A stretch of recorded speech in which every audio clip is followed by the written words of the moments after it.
Senhoras e senhores, boa tarde. Solicitamos a todos que ocupem seus lugares e coloquem seus celulares no modo silencioso. Após a palestra, faremos um intervalo de 15 minutos para um coffee break e para a inscrição dos interessados na participação do debate, que terá início logo em seguida. As fichas de inscrição para o debate estão disponíveis na mesa ao final desse salão. Canto do Hino Nacional.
Palestra Sea Power, a ser proferida pelo contra-almirante Reginaldo Gomes Garcia dos Reis, conselheiro do Centro de Estudos Político-Estratégicos da Marinha. O currículo do palestrante está disponível para leitura no hall de entrada do salão. Com a palavra, o almirante de esquadra João Afonso Prado Maia de Faria, presidente do Clube Naval.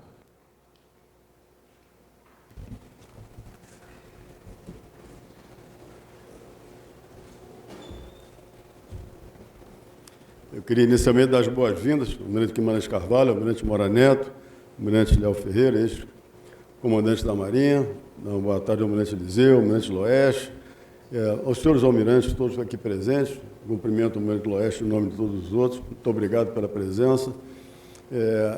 A fazer a apresentação do Almirante Reis, que é o nosso palestrante, para o pessoal aqui da proa, né, de terno ou paisano, é dispensável, mas o conhecimento do Almirante Reis,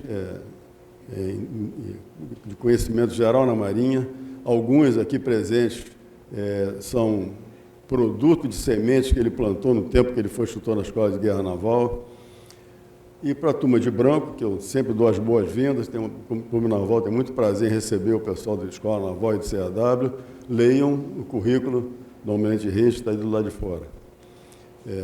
O conhecimento dele, a capacidade dele, me fez convidá-lo para fazer essa palestra, e eu tenho certeza que nós estaremos, hoje à tarde, ao final da palestra, enriquecidos de conhecimento, fruto da capacidade, da bagagem profissional que ele tem e também do tempo que ele tem de nos formando na Escola de Guerra Naval e transmitindo conhecimento. Então, a palavra, o Almirante Reis. Muito obrigado.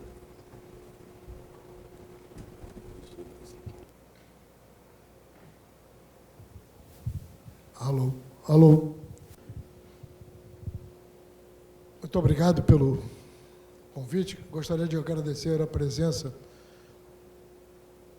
dos nossos ex-comandantes da Marinha, senhores almirantes que estão aqui presentes, de muitos colegas e amigos, e principalmente da juventude, que eu espero que eu consiga transmitir alguma informação que lhes seja útil dos dias de hoje para avante. E sem mais delongas,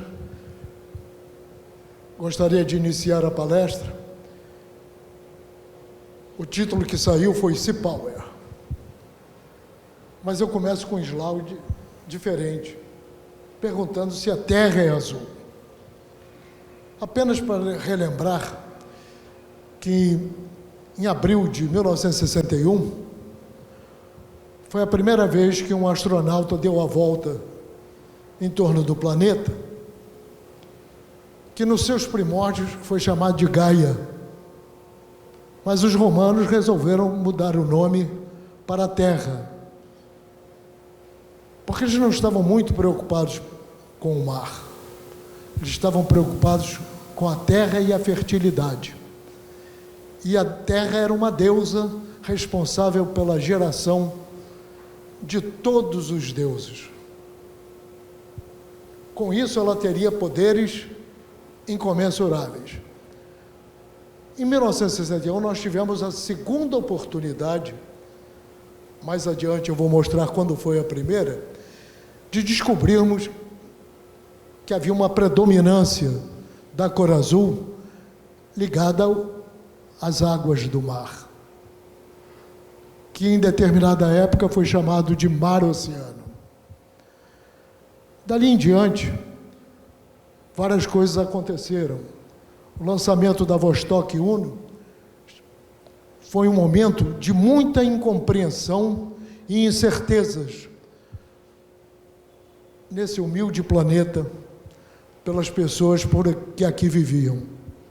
Principalmente, problemas de saúde de caráter nervoso na população dos Estados Unidos, porque achavam que, diante da Guerra Fria, havia a possibilidade de serem atacados com algo que pudesse ser lançado dos céus. Havia uma mística muito forte sobre isso. Eu não pretendo ir adiante sobre isso, mas é um momento que nós temos que entender como a ansiedade domina a relação do indivíduo, dos países e do mundo em si.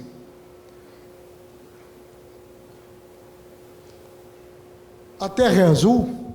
Sim, ela foi respondida essa pergunta quando Gagarin lá de cima disse assim: vejo a Terra, ela é azul.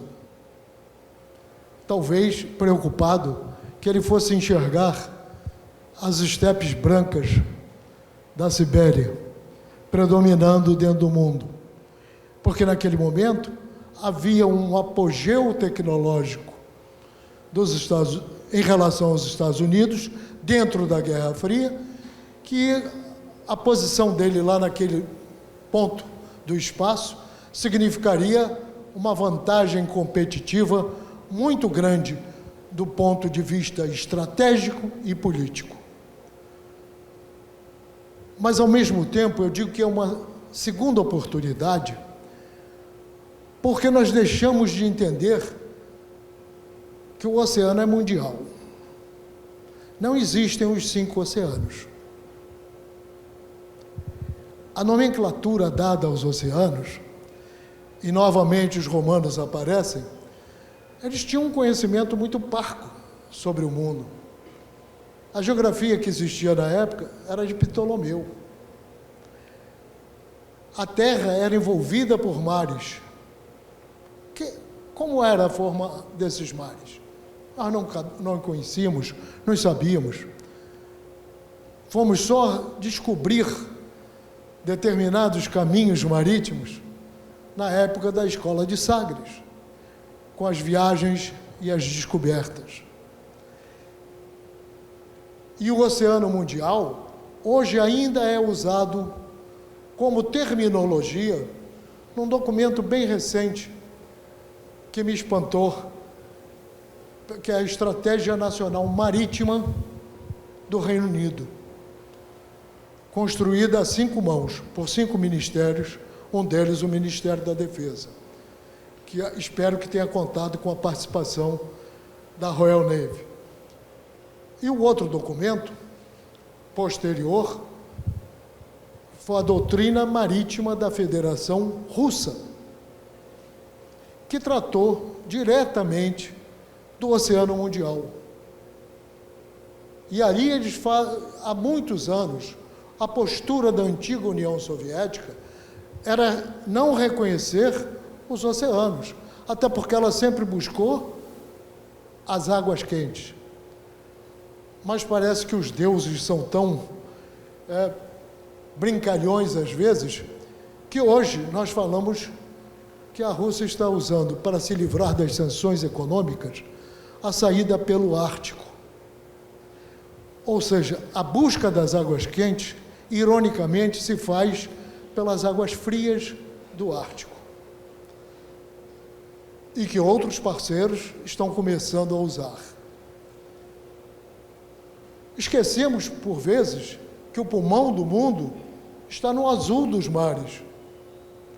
Em tempos em que questionamos tanto as mudanças climáticas, o problema do aquecimento da Terra, há pouco tempo, assistindo a uma palestra, na verdade era uma mesa de conferências, um professor teve que lembrar ao outro palestrante que o combate ao dióxido de carbono era feito pelos oceanos, na sua maior quantidade. Porque em nenhum momento no debate ninguém falou dos oceanos. Por sorte, houve uma alma caridosa que se lembrou que existe o mar naquilo que chamam de planeta Terra. É excessivo dizer aqui, não, que ele cobre 71% da superfície do planeta. Mas é sempre bom recordar essa predominância sobre a Terra e que ele envolve e que todos os oceanos se comunicam. Por acaso o Atlântico foi um nome posto pelos romanos, mas Pacífico é um nome dado na viagem de circunnavegação. Lá pelos anos 1500, depois de apanhar muito no Atlântico e passar pelo Estreito de Bering, Fernão de Magalhães respirou aliviado. Finalmente tinha encontrado um mar-oceano mais calmo.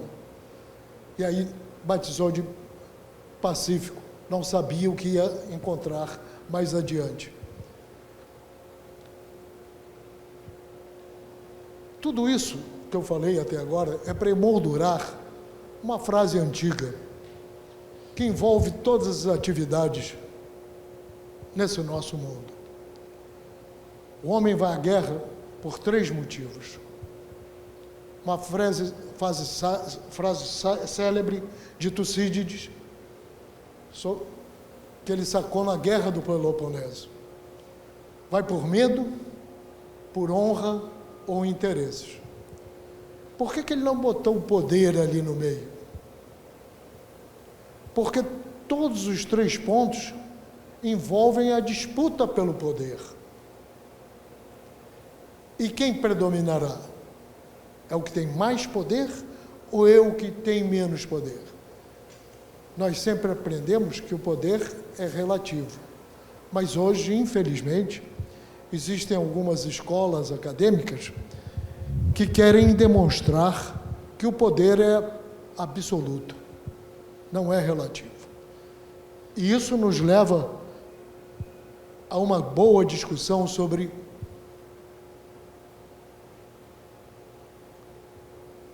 o que eu vou discorrer de Sea Power. Seja ele entendido como poder marítimo, seja ele entendido puramente como Sea Power, seja uma palavra conjunta, seja uma palavra separada, Sea Power. Mas o que tem de poder por trás disso? Há quanto tempo o homem trabalha com esse termo? Por isso pretendo falar sobre alguns temas que nos evocam essa discussão do Sea Power. Desafios para o Sea Power, que academicamente começam a surgir. E um epílogo em suspenso, porque essa é uma discussão interminável, que vem de muito tempo, que até hoje, até o Geoffrey Thiel, vou me referenciar a ele, diz que é uma discussão inútil, um debate inútil, discutir que o poder é absoluto, porque se comprova facilmente que ele é relativo.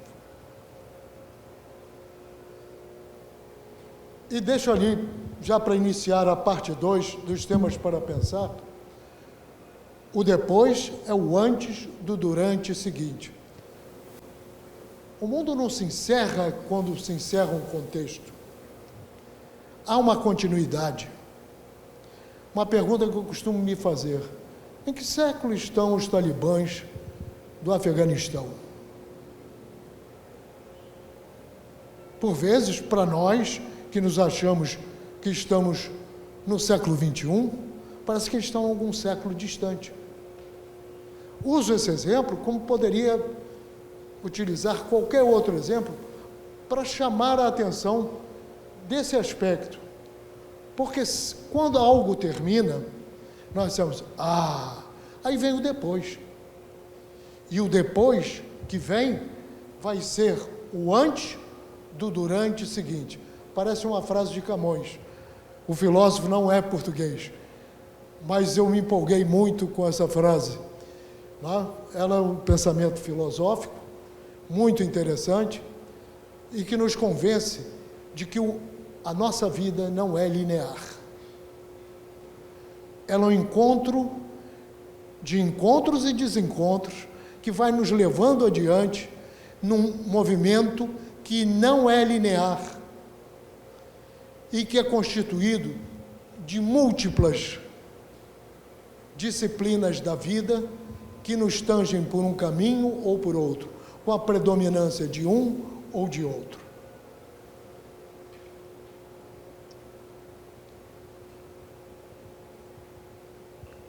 E aí cabe a nós estudar aquele oceano mundial. Qual é o meio que nós estamos? Na verdade, nós podemos dizer que esse oceano mundial, ele tem a característica de 4 Is. A imensidão, porque ele se comunica por todo o planeta. A inércia. Mas que inércia é essa? Instável, no sentido de não permanência. Tanto é que uma das características do poder naval é a permanência, diferentemente das outras forças. E que nós sempre utilizamos para pensar nos nossos planejamentos, não só estratégicos, mas operativos e táticos. Isotrópico. No isotrópico, vem o desafio das profundidades, do sal, do meio aquoso. A partir de 1.000 metros de profundidade, este vasto das águas são escuras. Antigamente se dizia que não existiam 100 seres vivos abaixo de uma determinada profundidade. A questão de 3, 4 anos, conseguimos encontrar seres vivos a 12.000 metros de profundidade. Porque é assim mesmo. A vida é um renascer de conhecimento, em que nós vamos descobrir mais aspectos, mais desafios. Não podemos considerar que sabemos tudo e que conhecemos tudo. A vida é um eterno aprendizado. Como dizia um velho professor meu, a cada minuto eu aprendo uma coisa diferente. A divisão, então, é acadêmica dos hemisférios. O próprio uso pela política externa dos Estados Unidos de hemisfério ocidental é duvidoso, mas nós assinamos vários documentos de caráter diplomático falando em hemisfério ocidental, que é algo que tem uma textura política e estratégica, e ela não pode ser demonstrado fisicamente dentro do nosso mapa.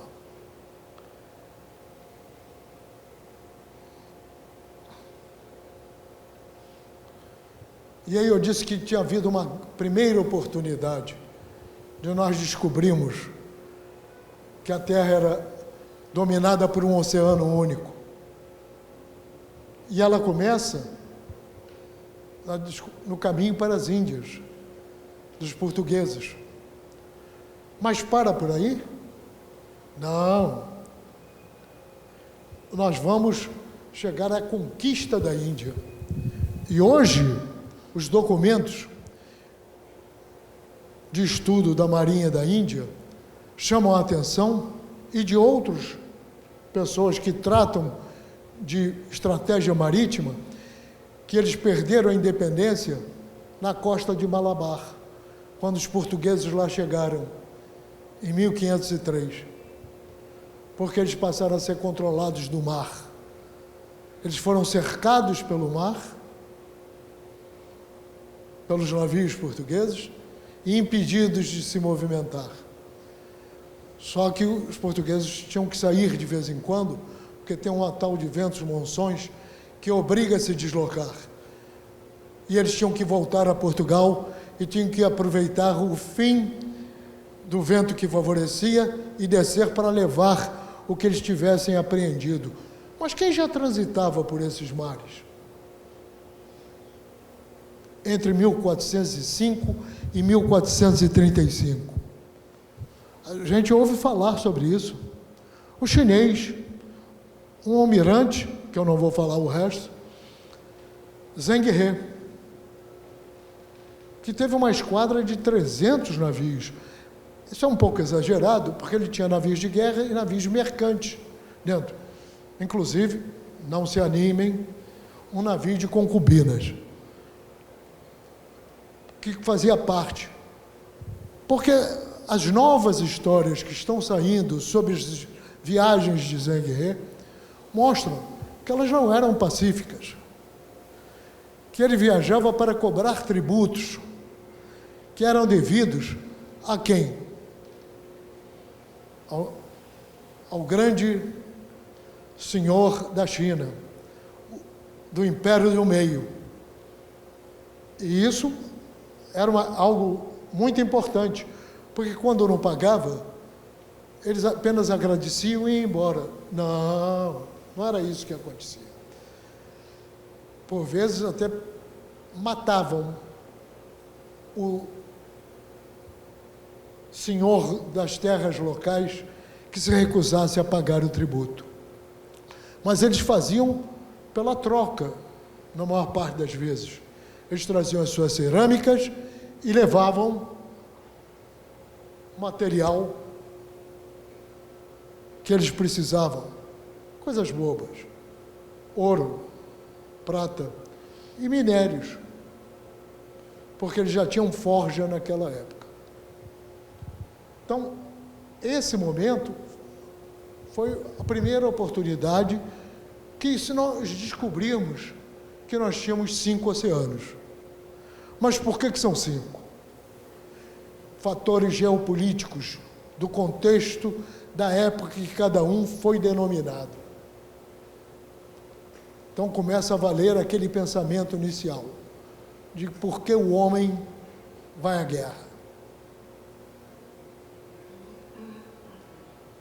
Passado o tempo, eu quis botar esse mapa, que é o tráfico marítimo, porque Haushofer é acusado de nunca ter pensado no mar. Pelo contrário, existe um livro que pouca gente sabe, dele tratando do mar e mostrando o comércio marítimo e a necessidade de proteção desse comércio.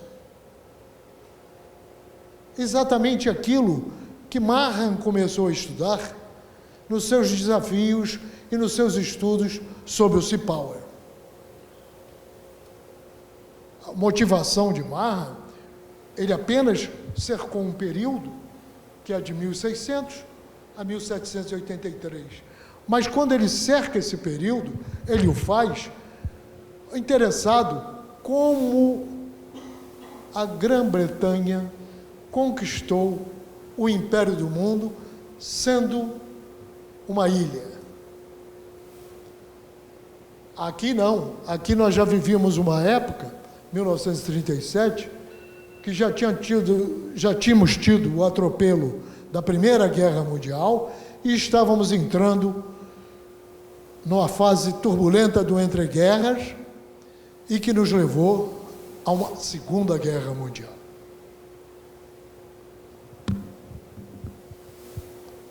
Ainda somos a última fronteira desconhecida do planeta Terra. Estamos vivendo presentemente, se eu estiver errado, por favor, me corrijam, Almirante Moura Neto, a década dos oceanos.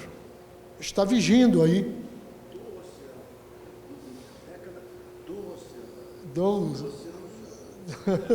De um só oceano.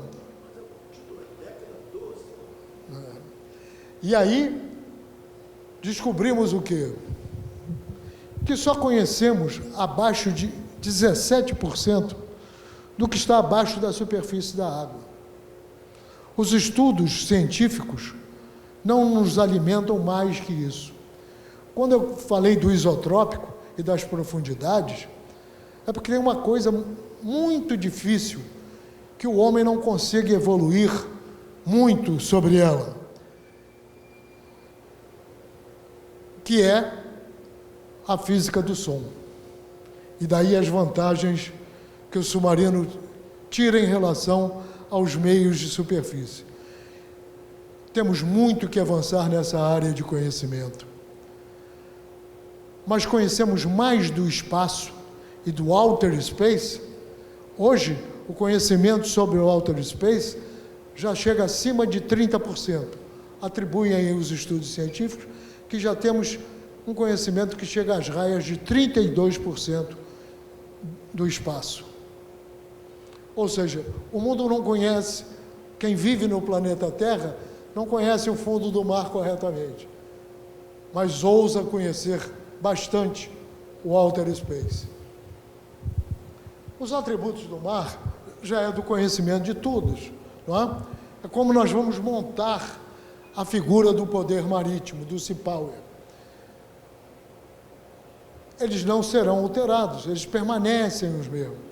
é uma característica que está, não que ela seja permanente para sempre, isso a gente não pode afirmar, mas ela se mantém no tempo. E o homem continua a buscar o mar como fonte de recursos para transporte, para meios de projeção de poder e como meios de domínio. Seja de que maneira for, nem sempre pelo caminho da guerra. Funções clássicas do poder marítimo. Aí entra a estratégia, as concepções estratégicas, a estratégia marítima. Assegurar o controle do mar, projetar o poder sobre a terra, tanto na paz como na guerra. Agir de forma a proteger ou atacar o tráfico marítimo. Atividades que podem interferir direta ou indiretamente no comércio, e o fazem até hoje. Manter a segurança de forma ampla e de acordo com as normas legais para que haja uma boa ordem no mar. A segurança no mar é um desejo de todos, mas com quais interesses? Isso é algo que tem que ser identificado. Fatores que delineiam o poder do Estado no mar. Aqui estão listados os elementos que nós aprendemos constituintes do poder marítimo. Desde o primeiro capítulo do livro do mar. Ele montou isso e, no decorrer do tempo, foi sendo mantido desde quando ele lançou o livro, em 1890.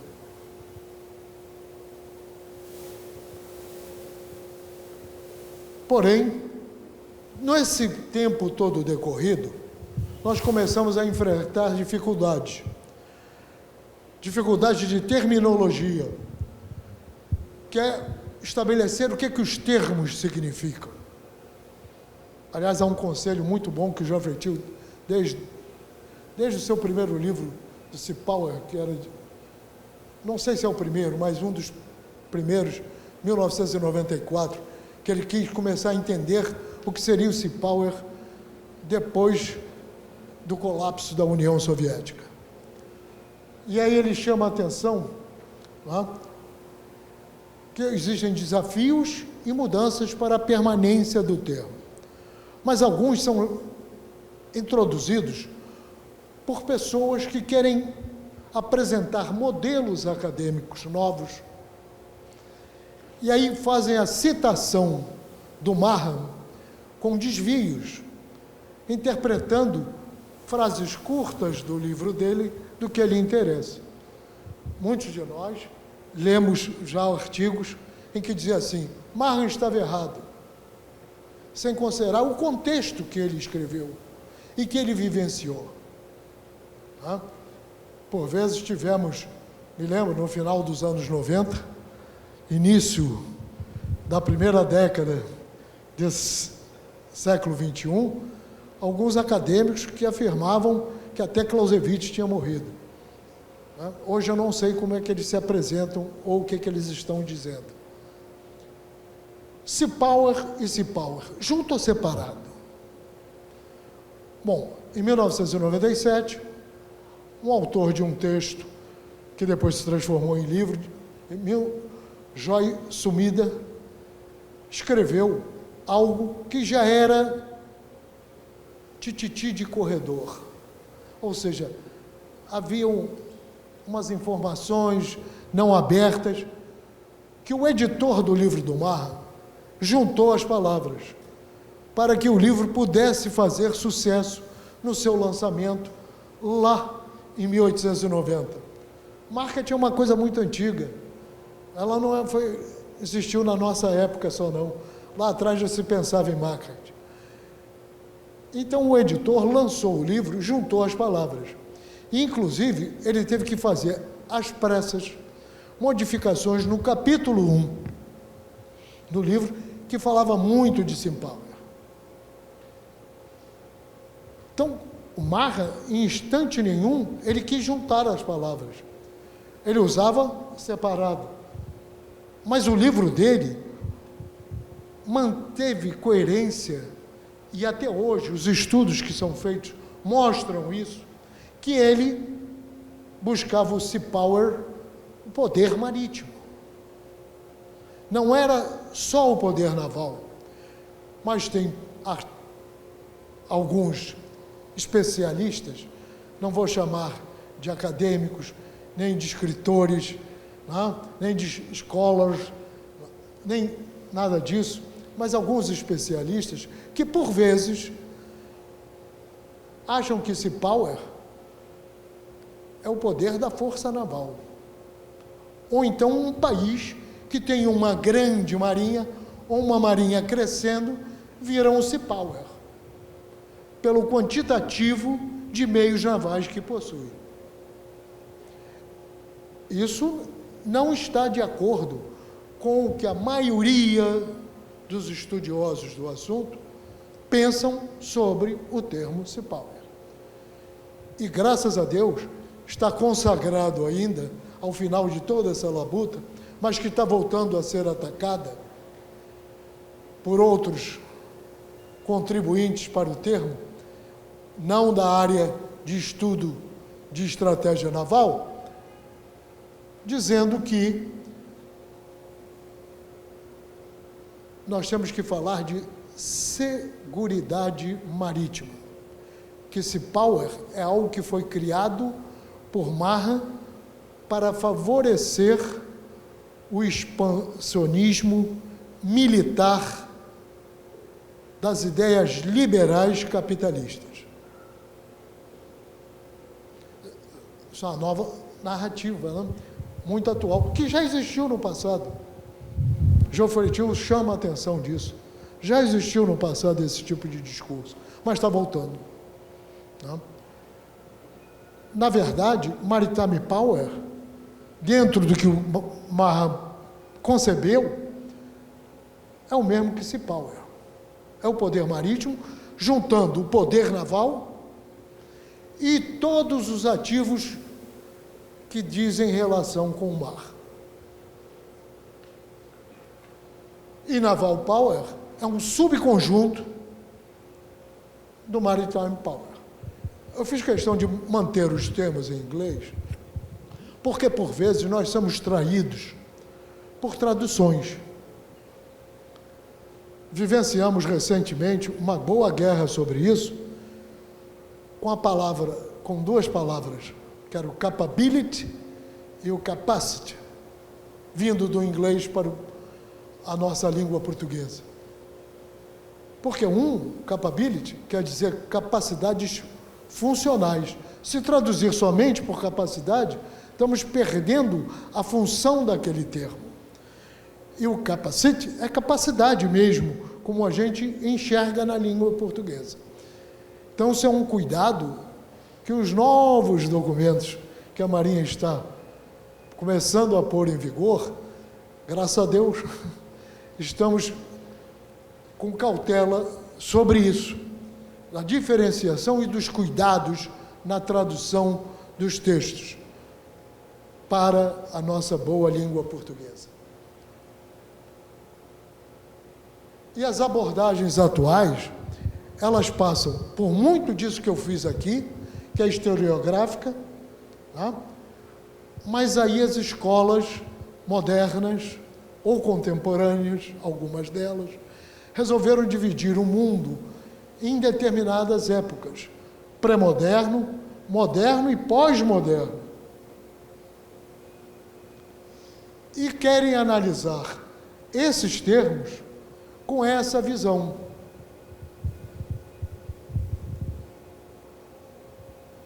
E um deles, que é a terceira abordagem, que até um estudioso de estratégia marítima, ele resolveu criar o Modernity, que é uma junção do pós-moderno para assimilar conhecimentos que ficaram escanteados pelos outros grupos de estudo. E que ele trabalha com 3 níveis para fazer o seu arcabouço de análise: elementos, validação e consequências e resultados. É um método de análise. Felizmente, quando eu cheguei ao final da leitura desse estudo, ele reconheceu que o conceito de Cipower hoje ainda é válido, apesar de ter atacado o Marra muito durante o livro. O que Geoffrey Till, no seu livro mais recente, propõe, que chama-se como How to Grow a Navy, como construir uma marinha. Desenvolver não só o poder naval, porque para construir uma marinha tem que haver e existir junto um poder marítimo, já que o poder naval é entendido por nós, por definição, como um subconjunto do poder marítimo. E ele pretende pegar os 6 elementos do Marra, do conceito de poder de Cipower, e transformá-los em 4. Mas não se preocupem. As primeiras leituras indicam que tudo foi salvo, daquilo que se conhecia separadamente em 6, porque ele teve o cuidado de dizer que ele não estava modificando o que o Marra fez. E ele justifica isso a cada passo ao explicar geografia marítima, a economia marítima, governança, sociedade, cultura e forças navais. E em cada uma delas, ele diz, o Marra escreveu isso. E os exemplos históricos, antes e depois de Marra, caminharam para isso. Agora, precisamos repensar e reestudar apenas para melhorar a apresentação dos termos. Na verdade, ele deixa embutido os desafios de certos debates que hoje em dia estão em vigor, principalmente se eu falar uma palavra aqui que alguns vão ficar preocupados. ESG. Não é Escola Superior de Guerra. Não se trata. Se trata de environment, social, tá? E governance. Então, essas 3 coisinhas que surgiram já há algum tempo, elas estão mexendo com muita coisa no mundo. E você precisa se precaver e fazer mudanças e alterações para que possa incorporar na sua argumentação, se você está atendendo a essas 3 letrinhas maravilhosas. É um desafio? Compete a nós fazermos? Sim. Por que será que compete a nós fazermos isso? Porque o próprio domínio da estratégia e o domínio da guerra se modificou. Ele não ficou parado no tempo esperando que nós estudamos, e 40 anos depois eu vou aplicar a teoria. Não é assim. Decididamente não é assim. Isso eu fui buscar num autor que eu gosto muito, que é Colin Gray, e no seu livro de Teoria Geral da Estratégia, que é o Strategy Bridge, né?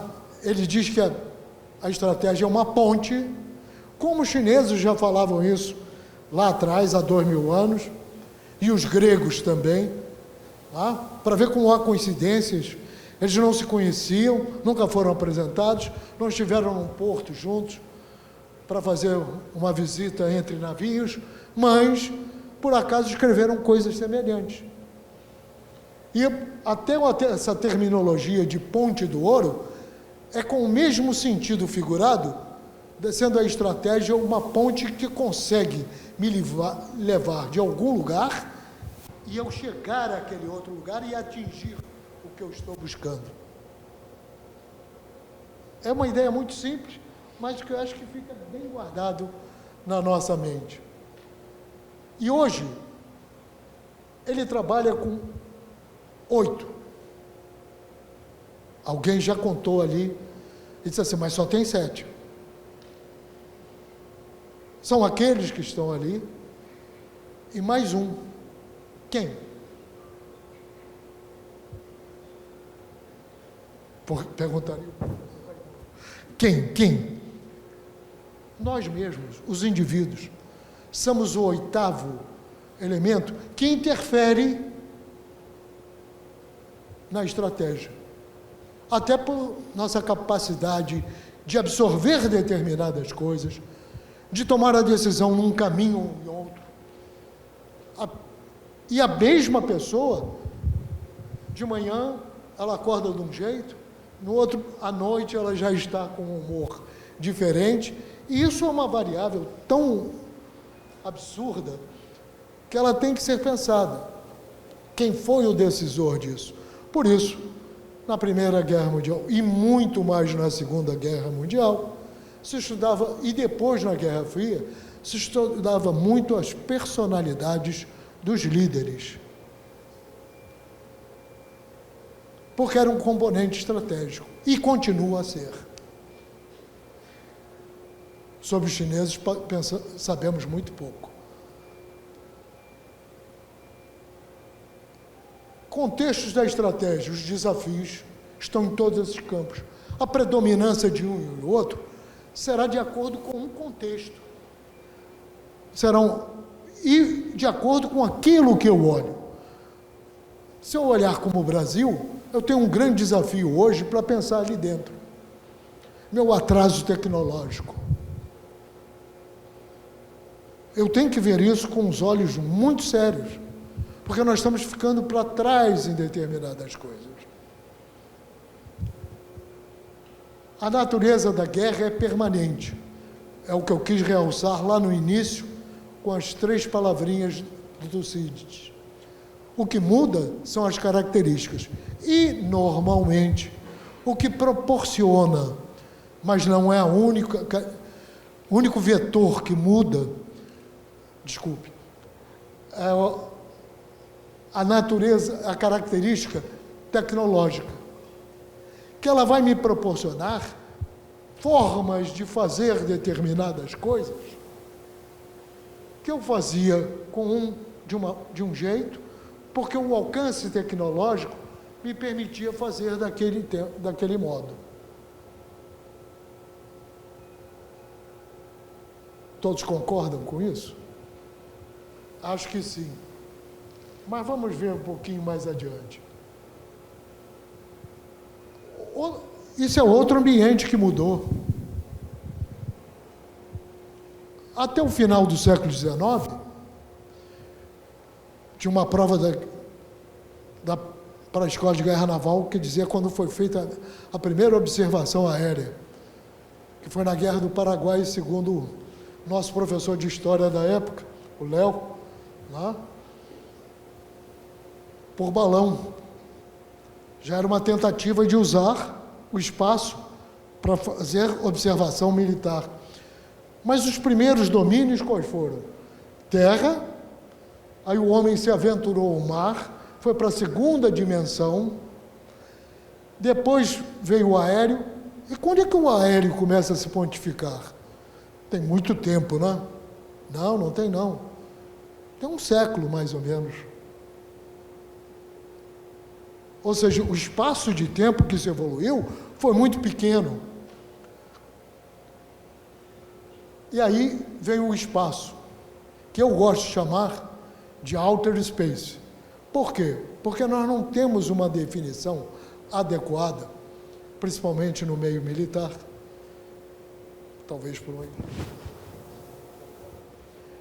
Sobre o que é outer space. Mas se nós formos consultar o termo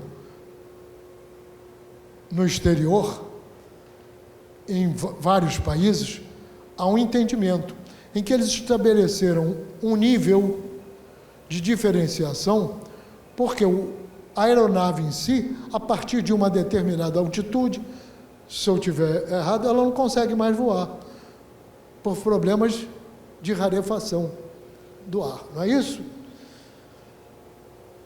Então, dali em diante, alguns quilômetros para cima, começa o outer space.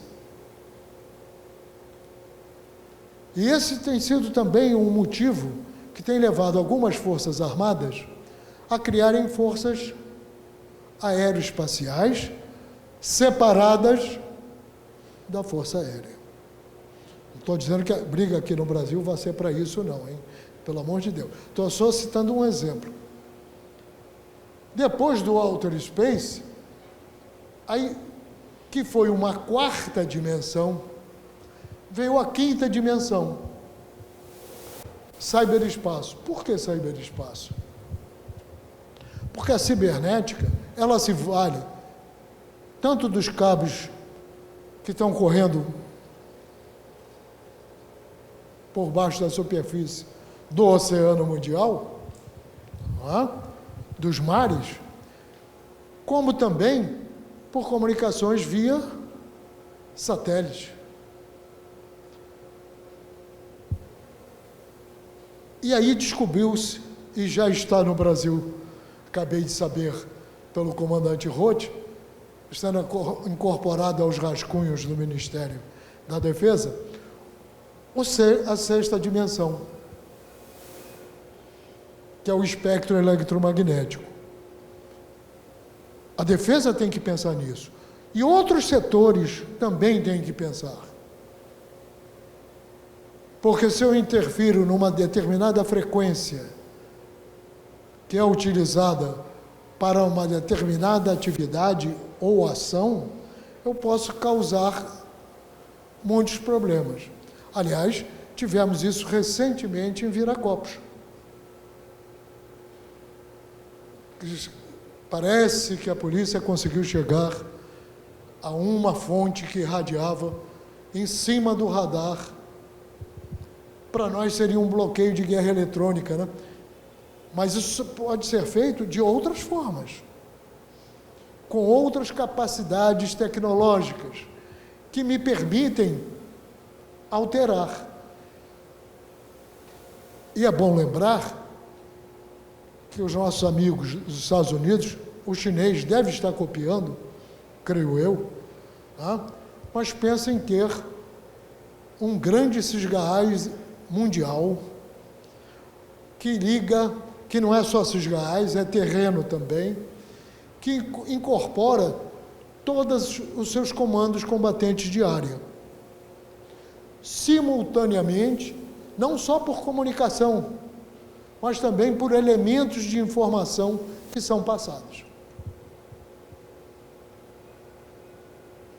Ou seja, estamos entrando num outro mundo de guerra. O mundo que eu falo, a dimensão de guerra. Aqui eu fiz um slide em que eu pretendi colocar algo bem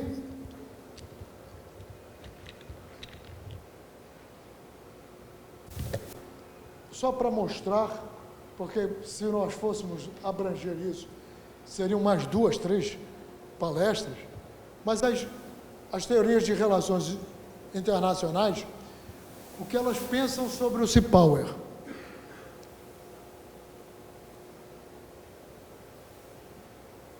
E ela separa em 4 modelos. Tradição realista, inspirada aí no Kenneth Waltz, mas a gente sabe que vem bem antes de Kenneth Waltz. Tradição liberal, critical traditions, tradições críticas, e abordagens sistêmicas. A natureza do Sea Power, o nome natureza já está mal escolhido. Ele poderia pôr como uma forma de caracterizar, porque ele está estabelecendo critérios. Quando a gente estabelece critérios, nós estamos caracterizando, nós não estamos identificando a natureza. E aqui, eles se prendem muito na parte relacionada a poder militar. E usam muito um termo, navalismo, que para eles é naval militarization, militarização naval. Não se entenda naval aí como fuzileiro. é militarização advinda do poder naval.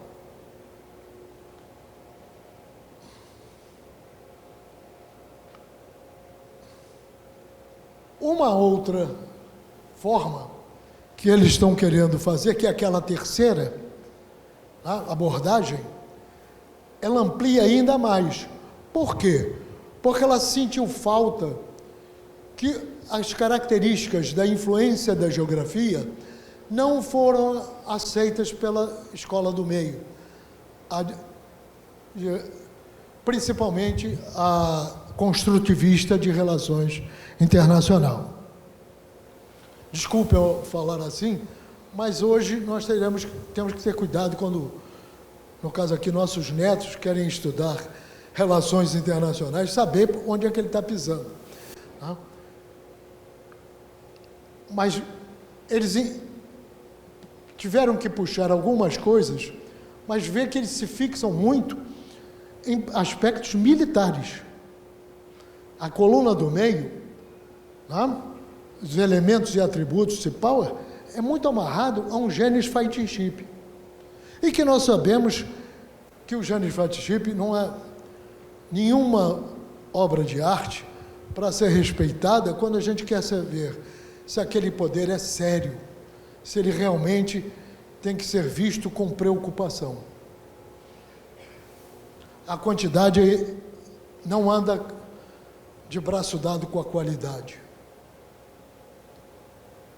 E aí o Postmodernity é essa visão, que ele teve que se apoiar em elementos geopolíticos.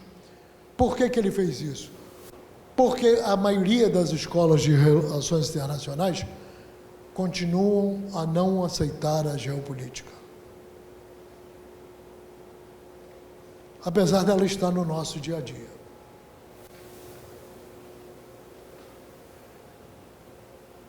E aí surgem coisas desse tipo aqui. Eu não vou me prender nele, depois nos debates, se desejarem. Solidaristic and Civiliancy Power. Criaram agora um Civiliancy Power, para que o poder militar não interfira no que eles imaginam para a segurança marítima. Isso aí é conversa para muito tempo e aprofundar muito. Mas não conseguem se livrar do círculo virtuoso do mar, em que tudo nasce com comércio marítimo, recursos marítimos, e eu sou obrigado, para defender os meus interesses, a criar uma força naval, e na área de meu interesse, eu tenho que ter uma certa supremacia marítima, que aí tem que ter cuidado, porque a visão continua, e aí é a defesa que o Geoffrey Thiel faz, que não basta ter o meio naval, tem que ter atenção para os outros campos do poder marítimo, que é a discussão que nós vemos hoje em dia. O maior produtor de navios do mundo. Quem hoje está com perdas grandes, atrasos na construção? Estados Unidos, o US Navy com problemas sérios. Alguns, não foi só por causa disso, mas eu me lembro, anos 90, acabou a União Soviética, dividendos da paz. Esse termozinho tem um preço a pagar hoje, muito grande. Custou o fechamento, por exemplo, isso é uma coisa que eu guardo, de um estaleiro para submarinos nucleares em São Francisco, que chegou a produzir 19 submarinos. E da noite para o dia foi fechado. As pessoas foram mandadas embora e até hoje aquela mão de obra qualificada não foi reposta. Que é outra fraqueza hoje dentro dos estaleiros norte-americanos. Falta de mão de obra qualificada. Então a vantagem competitiva hoje, estratégica e política, não quero nem descer? Claramente, da China. Então, quando um país da União Europeia, não vou falar o nome dele não, mas o Macron, encomenda navios mercantes e estaleiro chinês, como encomendou recentemente 18, ele está favorecendo esse desequilíbrio entre o Oeste e o chinês. Mas isso não vem em discussão, que ele foi buscar o custo baixo lá, o interesse financeiro, sem qualquer visão política e estratégica. Eu fiz questão de botar essa figura, que ela deve ser bem lembrada pelos senhores. Aquele é o espectro que nós trabalhamos até praticamente ao início dos anos 1990, com esse tipo de espectro da paz e da guerra. Por acaso, essa figurinha que correu o mundo foi criada em 1954 dentro do Naval War College. E lá correu o mundo, foi para todos os lugares e foi mantida durante muito tempo. Mas hoje, como o tempo muda, isso da publicação mais recente da Marinha sobre fundamentos doutrinários, e ela trabalha hoje com um espectro, que depois, quando quiserem, a gente conversa, e inclui ali, ó, zona cinza e guerra híbrida. Novos desafios. Aquelas figurinhas das dimensões da guerra e das dimensões estratégicas, elas realmente nos obrigaram até a fazer esse tipo de mudança. Essa publicação saiu em dezembro de 2023, pelo Estado-Maior da Armada, Fundamentos Doutrinários da Marinha do Brasil. Bem interessante. E tem lá um conceito de poder marítimo, que ainda se encaixa com o poder naval, como sendo um subconjunto do poder marítimo. Nós ainda estamos rezando nessa cartilha. Mas eu não podia deixar de passar pelo Oriente Médio. Poderia aproveitar esse mapa para falar sobre uma opção de coisas, sobre problemas estratégicos, isso e aquilo, mas eu preferi escolher isso aqui. Escolhi esse slide porque em algumas discussões, debates que eu tenho visto, algumas pessoas dizem assim, mas isso está ocorrendo muito longe do Brasil. Muito longe?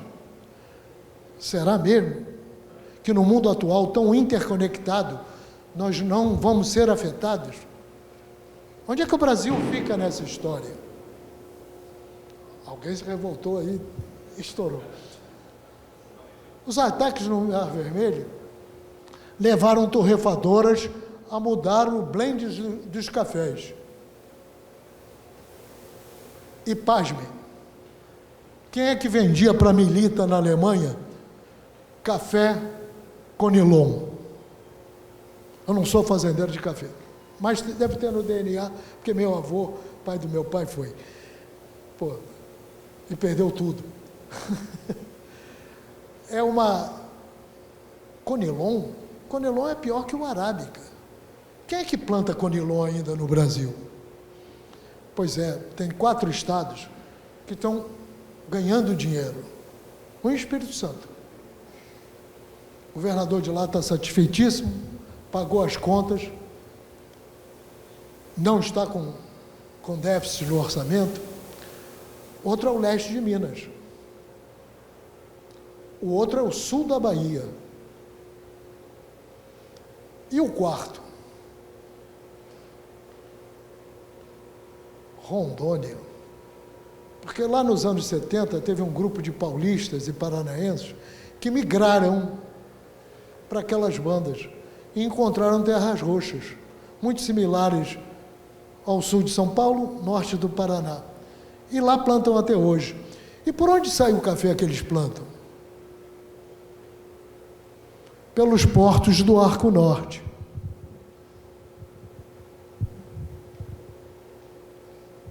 São transportados até Santarém, de Santarém depois eles vão, podem até sair por Itaqui,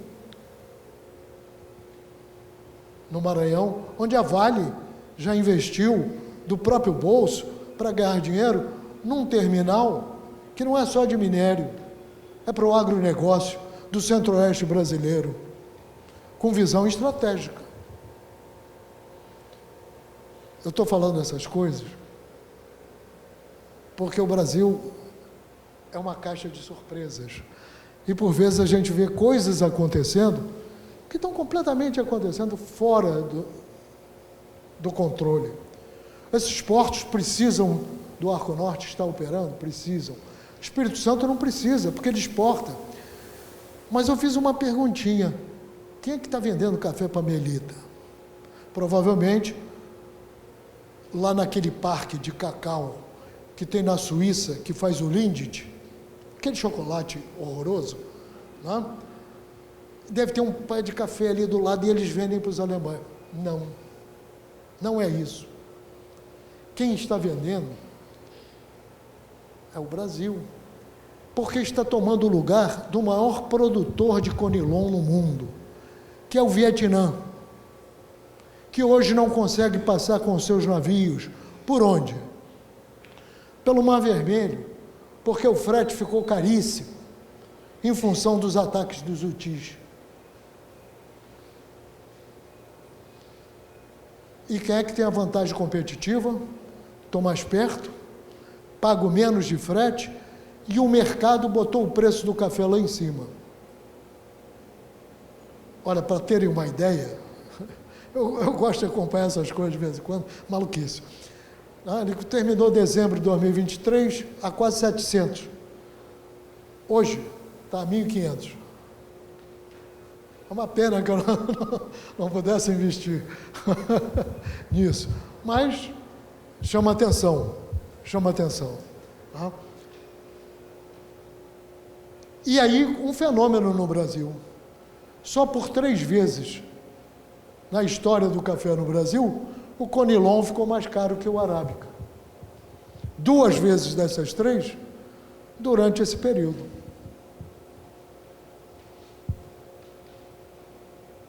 Então, por vezes, nós estamos olhando um tema, isso tem a ver com o poder marítimo. Está vendo uma notícia na televisão, abriu o celular, vem um zap. Será que isso tem a ver com o poder marítimo? Será que tem um influencer falando sobre isso, né, no YouTube, e dizendo algo sobre isso? Será que isso me interessa? Eu sou oficial de marinha, devo prestar atenção ou não? Aí eu falo para vocês, sim, porque isso terá muito a ver com o poder marítimo. E faz parte da nossa participação.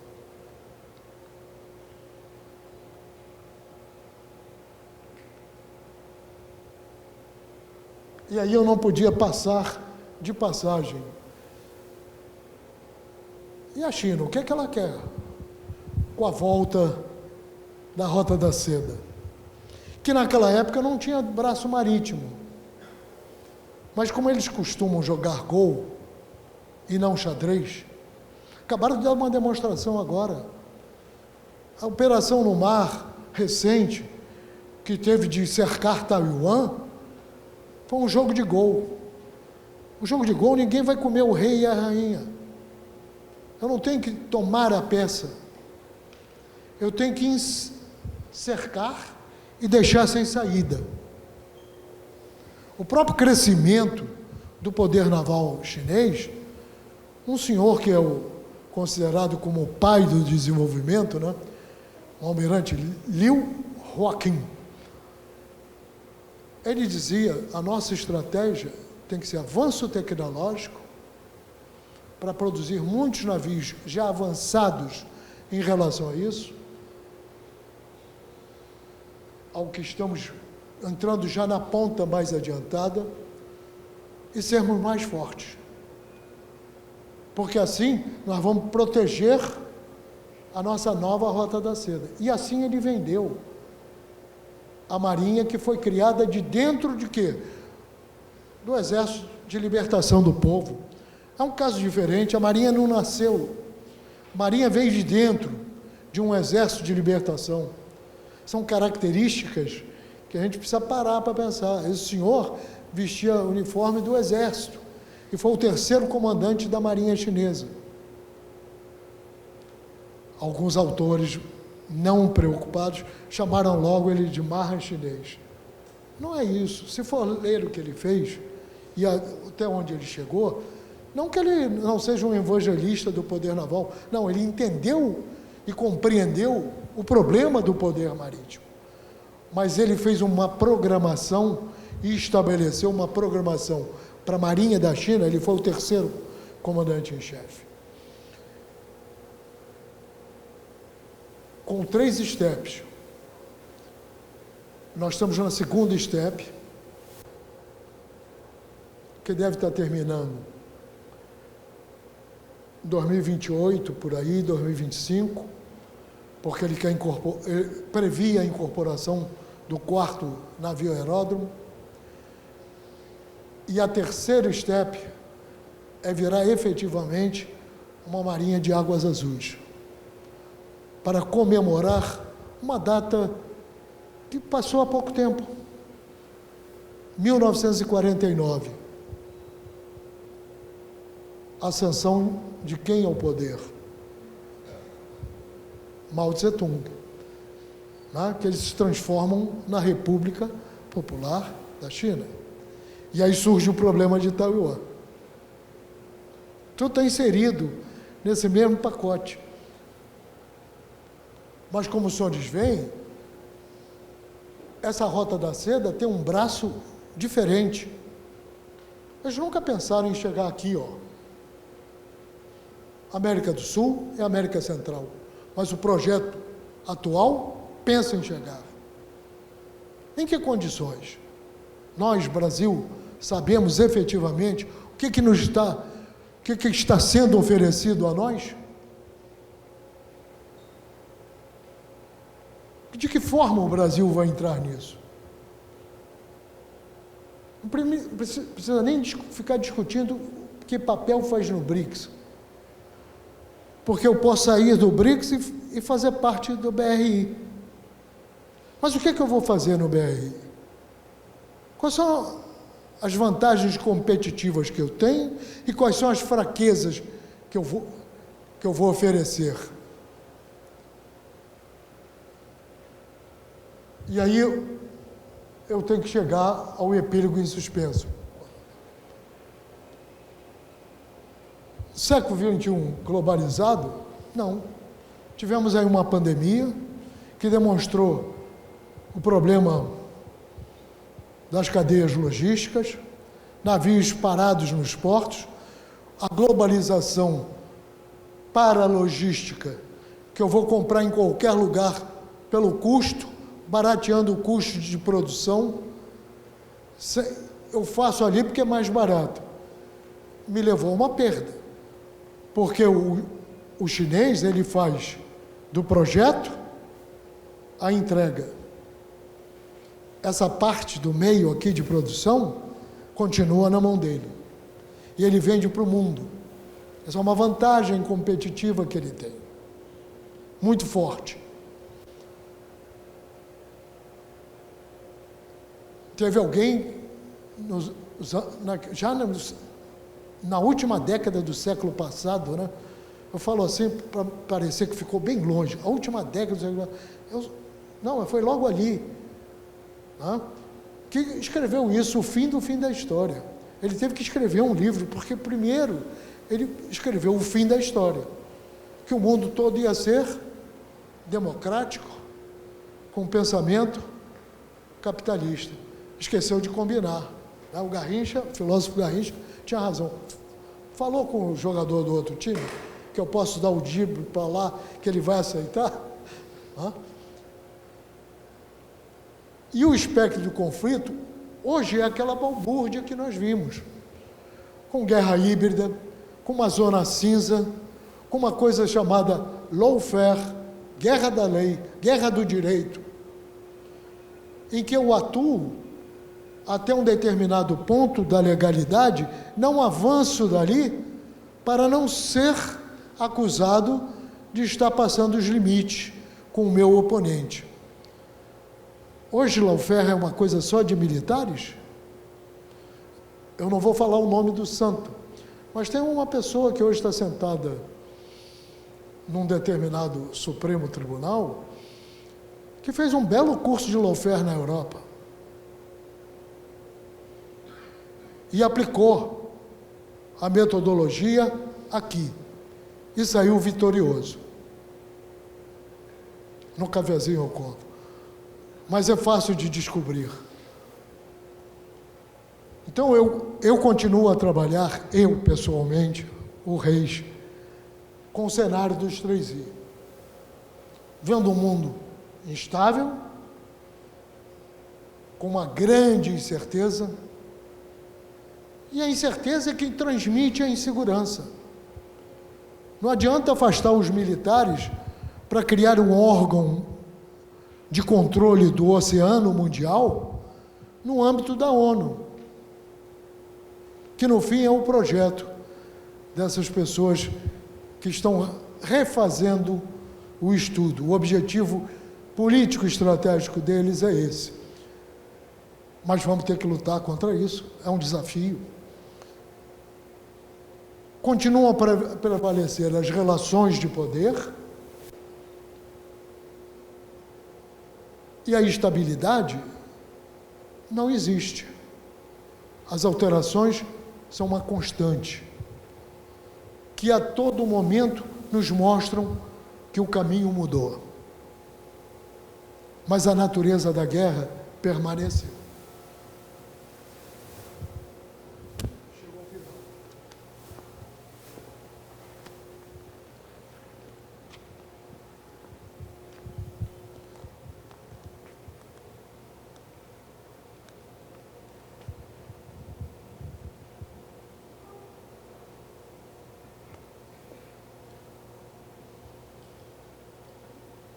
Muito obrigado.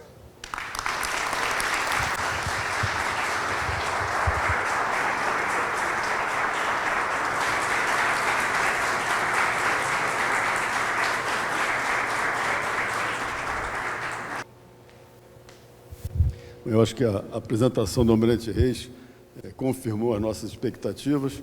Queria novamente agradecer a presença dos senhores ex-comandantes da Marinha, dos senhores almirantes, dos senhores oficiais e, principalmente, da turma de branco, que mais uma vez brilhou nos debates, né? 4 perguntas muito interessantes, mostrando que vocês estão participando e estão aprendendo, estão absorvendo conhecimento que o Almirante Reis nos dispensou hoje, na tarde e noite de hoje. Então, Almirante Reis, muito obrigado pela sua presença, pela sua palestra.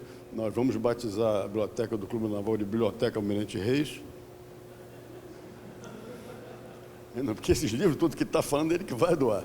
Mas muito obrigado pelas sugestões, estamos anotando, né? E vamos passar a você um certificado de contribuição ao clube e um presente que nos é muito caro, que é o nosso livro de ouro. Eu não sei se você sabe, mas esse é um livro que o Clube Naval começou na gestão do Almirante Palmer e que mostra a participação da Marinha nos 200 anos da independência. Muito obrigado. Uma salva de palmas para o Almirante.